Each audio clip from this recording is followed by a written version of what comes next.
बच्चों, आज हम इसका चैप्टर 10 का जो है पार्ट 4 कराएंगे। वो है आपका पदार्थों चुंबकीय क्षेत्र के आधार पर वर्गीकरण। पदार्थों का चुंबकीय क्षेत्र के आधार पर वर्गीकरण।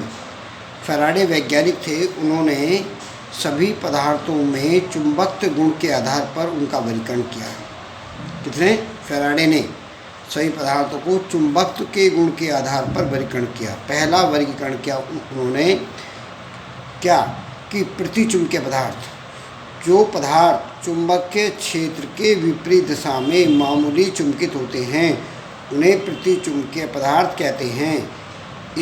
इस गुण को प्रतिचुंबकत्व कहते हैं। जैसे जिंक, कॉपर और सिल्वर, गोल्ड आदि, ये हमारे इसके उदाहरण हैं। अगर चुंबकीय पदार्थ के उदाहरण पूछता है ये बताएंगे, परिभाषा पूछता है तो ये बताएंगे। दूसरा है अनुचुंबकीय पदार्थ। अनुचुंबकीय पदार्थ, जो पदार्थ चुंबकीय क्षेत्र की दिशा में रखने पर मामूली चुंबकित होते हैं उन्हें अनुचुंबकीय पदार्थ कहते हैं। इस गुण को पदार्थ का अनुचुंबकत्व कहते हैं। ठीक है, अनुचुंबकत्व कहते हैं।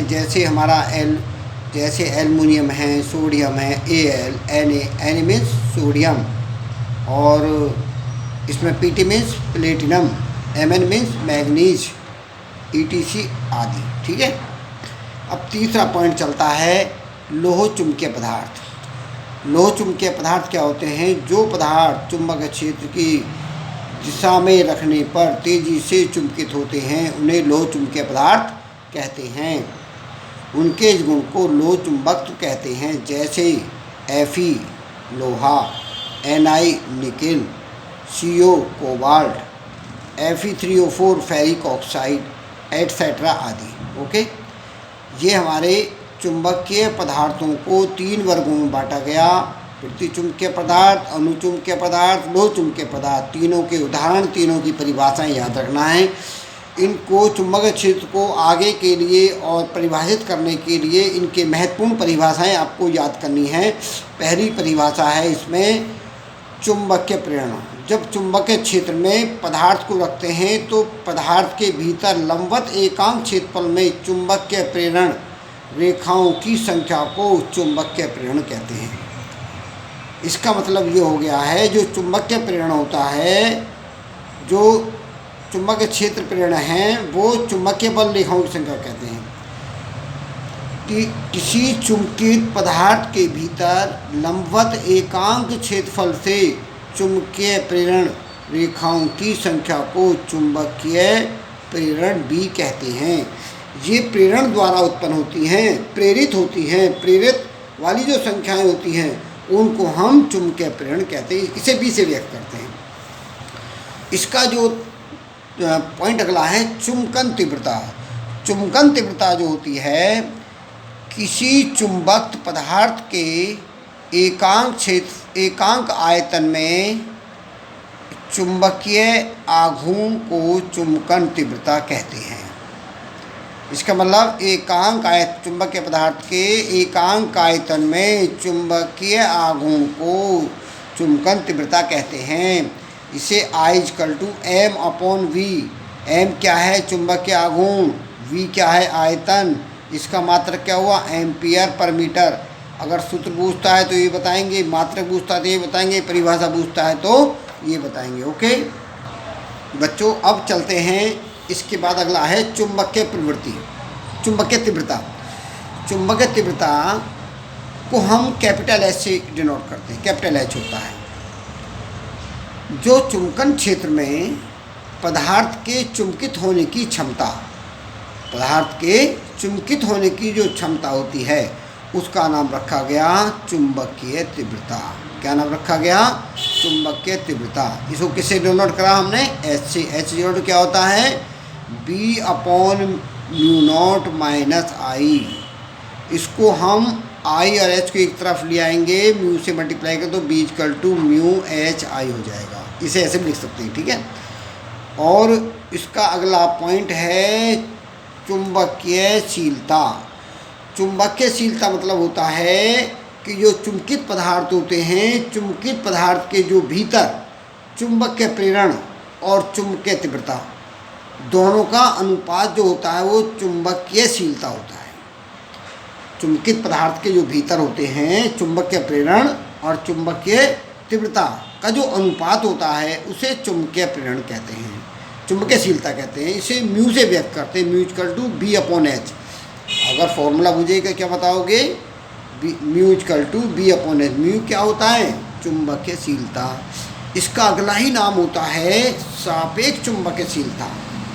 सापेक्ष चुंबकीयशीलता क्या होती है, ये केवल पदार्थ की चुंबकशीलता और निर्वात की चुंबकशीलता दोनों का जो अनुपात होता है, एक तो पदार्थ की और एक निर्वात की, दोनों की जो चुंबकशीलता का अनुपात होता है उसे कहते हैं सापेक्ष चुंबकशीलता।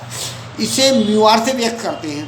म्यू आर बराबर क्या होता है, mu upon mu not. Mu R equal to क्या होता है, म्यू अपॉन म्यू नॉट। अब इसका हम क्लास, ये तो फॉर्मूला आपको बता दिया, इसके आधार पर हम वर्गीकरण कर सकते हैं। अगर म्यू आर का मान 1 से कम है तो प्रतिचुंबकीय, 1 से कुछ ज़्यादा है तो अनुचुंबकीय, 1 से बहुत ज़्यादा है तो लोहचुंबकीय। तो हम इसके आधार पे पदार्थों का वर्गीकरण भी बता सकते हैं। ओके, इससे अगला जो पॉइंट है चुंबकीय प्रवृत्ति। चुंबकीय प्रवृत्ति को हम सुग्राहिता भी कहते हैं।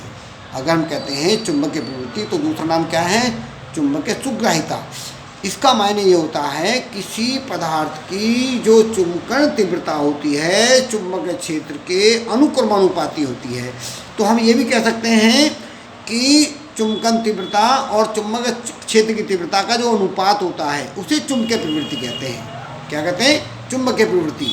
तो यहाँ हमने परिभाषा में लिख रखा है किसी पदार्थ की चुंबकन तीव्रता चुंबकीय क्षेत्र की तीव्रता के चुंबकीय क्षेत्र की तीव्रता के अनुक्रमानुपाती होती है।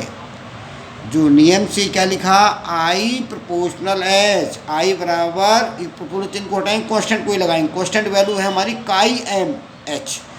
काई एम क्या है, नियतांक है। इस नियतांक का नाम क्या है, चुंबकीय प्रवृत्ति। तो एच एक्स काई, इसको बोलते हैं chi M equal to I upon H. Chi M का मान क्या होता है, चुंबकीय प्रवृत्ति। दूसरा नाम क्या होता है, चुंबकीय सुग्राहिता। इसे याद करना है, ये आएगा, परिभाषा आती है, ये इंपॉर्टेंट परिभाषा लिखा रहा हूँ मैं। ओके, याद करना है नहीं जरूर बच्चों। अब पेज नंबर चलता है आपका 3। पेज नंबर 3 पर आपका जो अगला हेडिंग है सापेक्ष चुंबकशीलता होती है, एक चुंबकशीलता होती है, दोनों में क्या संबंध है। अगर हम दोनों में संबंध लेते हैं कि सापेक्ष चुंबकशीलता होती है और एक चुंबक सुग्राहिता या प्रवृत्ति कहते हैं, इनमें में क्या संबंध है, कैसे निकालें, वो हमें देखना है। तो हम क्या करते हैं, जब किसी पदार्थ को चुंबकीय क्षेत्र में रखते हैं, जब किसी पदार्थ को चुंबकीय क्षेत्र रखते हैं तो चुंबकीय तीव्रता कितनी होती है, एच बराबर बताई थी B upon mu not minus I. I को एच के साथ ले जाएंगे, H plus I equal to B upon mu not, और म्यू नॉट को यहाँ लाएंगे तो बी बराबर कितना हो जाएगा, mu not H plus I हो जाएगा। अच्छा, हम क्या क्या जानते हैं इसमें, हम जानते हैं बी का मान, बी क्या है, चुंबकीय प्रेरण, इसका मान होता है म्यू एच। एक इसमें होता है आई का मान होता है चुंबकन तीव्रता। चुंबकन तीव्रता क्या होता है, काई एम एच। इस आई का और बी का मान इस समीकरण नंबर 1 में रख दो। ये समीकरण 1 यहाँ पर रख देंगे तो लिखेंगे, तो समीकरण नंबर 1 से बी की जगह क्या रखा, म्यू एच और म्यू नॉट एच, और हमने आई जगह क्या लिखा, काई एम एच। एच हमारा कॉमन आ जाएगा, एच कॉमन से कॉमन कट जाएगा तो म्यू नॉट, ये बचा 1 प्लस काई एम। अब इसमें 1 प्लस जो काई एम बचा, म्यू नॉट को एक साथ ले जाएंगे क्योंकि ये एक ही है, तो इनको तो ये इंटू में यहाँ जाके अपोन में आ जाएगा। म्यू पर म्यू नॉट को क्या बोलते हैं, म्यू आर, इसका नाम देते हैं म्यू आर। इसे कहते हैं सापेक्ष चुंबकशीलता, सापेक्ष चुंबकशीलता कहते हैं या निरपेक्ष चुंबकशीलता कहते हैं। और ये 1, अब और क्या बचा, 1 plus pi M, 1 plus chi M. ये तो मैं यहाँ बता दिया आपको, म्यू अपॉन म्यू नॉट होती है म्यू आर। म्यू आर का मतलब सापेक्ष चुंबकशीलता, इंग्लिश में कहते हैं रिलेटिव मैग्नेटिक परमेबिलिटी। ओके, इसे याद करना है, very most important, hence proof. ये हमें तैयार करना है, बोर्ड में इस साल आएगा, इसे तैयार करना है। Okay, 5 number